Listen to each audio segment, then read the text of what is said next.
The bell above the diner door jingled as the Marine stepped inside, and for a brief second, every sound seemed to pause, forks midair, coffee cups hovering, conversations fading into uneasy silence. He moved slowly, deliberately, his right leg stiff with metal and memory, the soft mechanical click of his prosthetic echoing louder than he wanted it to. The scars on his hands were pale against his tanned skin, and his eyes, steady, watchful, held the quiet weight of places most people in that diner would never see. He chose the booth near the window, the same one he always chose, and sat down with a small, careful exhale, as if even breathing required strategy now. He was used to stares. He was used to the way people looked away too quickly, embarrassed by their curiosity, or too long, fascinated by his missing limb and the uniform jacket he still wore out of habit. What he wasn't used to, what still caught him off guard, was cruelty served so casually, like a side of fries. It started with laughter, loud, careless, young. A group of men in their 20s had taken the counter seats behind him, their voices already fueled by bravado and cheap confidence.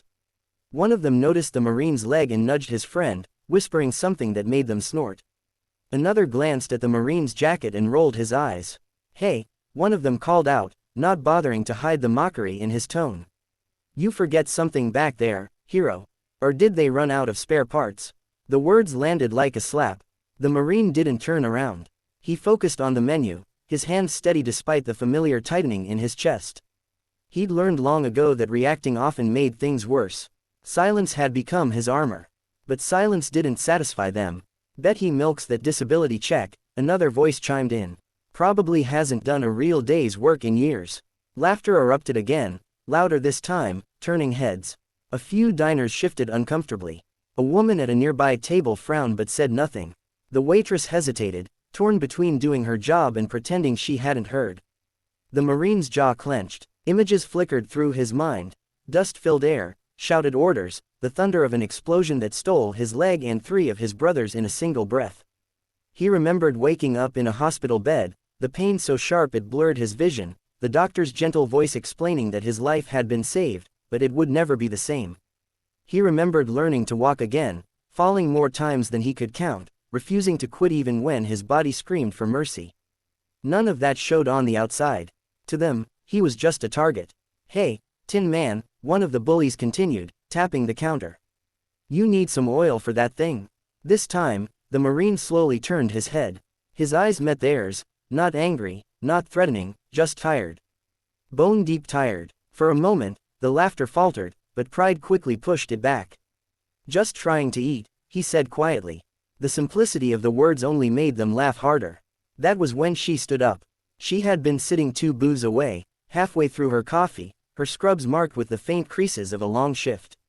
She couldn't have been more than 25, her hair pulled into a messy bun, dark circles beneath kind eyes that had seen too much pain for someone so young. She was a nurse, one of those people who spent their days holding hands through fear, stitching wounds, whispering comfort in sterile rooms. And something in the Marine's voice, in the way he said "just trying to eat," snapped a quiet thread inside her. She walked toward the counter, her heart pounding, doubt and determination wrestling with each step. She wasn't loud, she didn't shout, she simply stood between the bullies and the Marine, placing herself squarely in their line of sight. "Stop," she said. The word was calm, but it carried weight. The men blinked, surprised. One smirked. "Mind your business, sweetheart." "It is my business," she replied, her voice steady now. "You're mocking a man who lost his leg serving his country. A man who's done more before breakfast than you've probably done your entire lives." One of them scoffed. "You don't know that." She nodded slowly. "I do. Because I see men like him every day. I see the scars you can't see. I see the nightmares, the pain, the physical therapy that feels like torture. I see them apologize for taking too long to walk down a hallway because their bodies don't work the way they used to." The diner had gone quiet. Even the cook leaned forward slightly, listening. She turned to the Marine, her voice softening. "May I sit with you?" He hesitated, then nodded. She slid into the booth across from him, facing the bullies now. "You think his disability makes him weak," she continued, never breaking eye contact with them. "But you know what real weakness is? Laughing at someone else so you don't have to look at your own emptiness." One of the men shifted, his bravado cracking. "We were just joking." "No," she said firmly. "You were humiliating him. There's a difference. The manager finally emerged from the back, drawn by the tension. Is there a problem here? Yes, the nurse said. These men are harassing him. The manager looked at the bullies, then at the Marine, recognition flickering in his eyes. That's enough. You apologize, or you leave. The bullies exchanged glances. One muttered something under his breath. Another rolled his eyes but slid off his stool. Whatever, he said, not worth it. As they left, the doorbell jingled again, but this time, the sound felt lighter. The Marine let out a breath he didn't realize he'd been holding. His hands trembled slightly, and he clasped them together, embarrassed. You didn't have to do that, he said quietly. She smiled at him, a small, genuine smile. Yes, I did. They talked after that, about small things at first. The weather, the coffee. Slowly, the heavier truths came out. He told her about the explosion, about waking up without his leg, about the guilt of surviving when others didn't. She told him about her first patient who died, about how she still heard his family's cries some nights. When the waitress brought his food, she refused to let him pay. The manager insisted it was on the house. As the Marine stood to leave, carefully adjusting his balance, the nurse stood too. Thank you for your service, she said, her voice full of respect, not pity. He met her eyes, emotion thick in his throat. Thank you, he replied, for seeing me. He walked out of the diner a little taller than when he'd entered, the weight on his chest lighter.